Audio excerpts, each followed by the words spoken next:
Tipper ಲಾರಿಯೊಂದು ಬೈಕ್ಗೆ ಡಿಕ್ಕಿ ಹೊಡೆದ ಪರಿಣಾಮ ಬೈಕ್ ಸವಾರರಿಬ್ಬರು ಗಂಭೀರ ಗಾಯಗೊಂಡು ಆಸ್ಪತ್ರೆಗೆ ದಾಖಲಾದ ಘಟನೆ ದಕ್ಷಿಣ ಕನ್ನಡ ಜಿಲ್ಲೆಯ ಬಂಟ್ವಾಳ ತಾಲೂಕಿನ ರಾಷ್ಟ್ರೀಯ ಹೆದ್ದಾರಿ ಬಿಸಿ ರೋಡ್ನ ತಲಪಾಡಿಯಲ್ಲಿ ನಡೆದಿದೆ. ಫರಂಗಿಪೇಟೆಯ ಅಮ್ಮೆಮಾರ್ ನಿವಾಸಿಗಳಾದ ಅಜೀಂ ಕುಂಪಲ ಮಜಲು ಹಾಗೂ ಹರ್ಷಾದ್ ಅಮ್ಮೆಮಾರ್ ಗಂಭೀರ ಗಾಯಗೊಂಡಂತಹ ಬೈಕ್ ಸವಾರರಾಗಿದ್ದಾರೆ.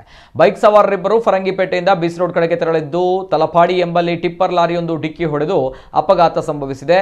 ಘಟನೆಯ ತೀವ್ರತೆಗೆ ಬೈಕ್ ಸಂಪೂರ್ಣ ನಚ್ಚುಗುಚ್ಚಾಗಿದೆ. ಬಂಟ್ವಾಳ ಟ್ರಾಫಿಕ್ ಠಾಣೆಯಲ್ಲಿ ಪ್ರಕರಣ ದಾಖಲಾಗಿದೆ.